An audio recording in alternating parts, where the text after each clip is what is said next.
হে everyone, আজকে তোমাদের সাথে শেয়ার করব বাচ্চাদেরকে খেজুর খাওয়ালে কি কি উপকার হবে। তো চলো বলে দিই। অনেক মায়েরা প্রশ্ন করেছো কত মাস থেকে খাওয়ালে সুবিধা হবে, তো সবটাই বলে দেবো এই ভিডিওতে। তো প্রথমে বলি বাচ্চাদেরকে কি খেজুর খাওয়ালে কী কী উপকার হয়। খেজুর কিন্তু দ্রুত শক্তি ও পুষ্টি যোগান দেয়।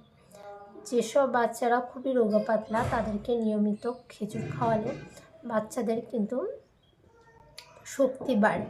তো বাচ্চাদেরকে কিভাবে খাওয়াবে? খাবারের সাথে অ্যাড করবে। যেসব বাচ্চারা 7 মাস থেকে তাদেরকে খাবারে মিক্স করে দেবে, মানে যে খোসাটা হয় ওটা ছাড়িয়ে দেবে, নরম অংশটা চটকে খাবারের সঙ্গে সুজি বা ওটসের সঙ্গে মিক্স করে দেবে। তো এরকম করে খাওয়ালে বাচ্চারা কিন্তু দ্রুত পুষ্টি পায় এবং শক্তি বাড়ে। তারপরে হচ্ছে রক্ত স্বল্পতা দূর করে, কারণ আয়রন থাকায় খেজুরে কিন্তু প্রচুর আয়রন, তাই বাচ্চাকে নিয়মিত দিনে 2টো করে খেজুর খাওয়ালে রক্ত স্বল্পতা দূর হয়ে যায়। তারপরে হজম ও কোষ্ঠকাঠিন্য দূর হয়, কারণ এতে রয়েছে ফাইবার, আঁশ কোষ্ঠকাঠিন্য দূর করতে কিন্তু খুবই সাহায্য করে।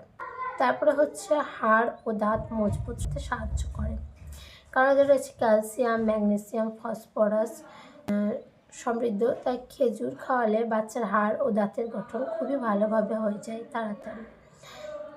তারপরে হচ্ছে মস্তিষ্কের বিকাশ। যেসব বাচ্চারা হাইট খুব কম বয়সের তুলনায়, তাদেরকে নিয়মিত খাদ্য তালিকায় 2 থেকে 4টে খাবারের সঙ্গে যোগ করবে। খেজুরে রয়েছে ভিটামিন B6, যা বাচ্চাদের মস্তিষ্ক বিকাশ বাড়াতে ও স্মৃতিশক্তি বাড়াতে সাহায্য করে।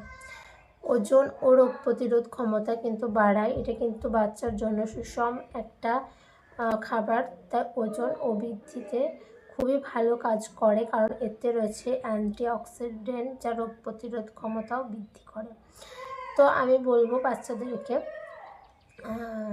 কখন থেকে খাওয়াবে? বাচ্চাদেরকে খাওয়াবে তোমরা 7 মাস থেকে, ওই যে বললাম খাবারের সঙ্গে নরম করে খাবে, আর বড় বাচ্চা হলে খোসা বীজ ছাড়িয়ে দেবে, ওরা এমনিতেই খেয়ে নেবে। তো নিয়মিত 2 থেকে 4টে খেজুর অ্যাড করাই যায়। তো ভালো লাগলে আমাকে সাবস্ক্রাইব করে দিও।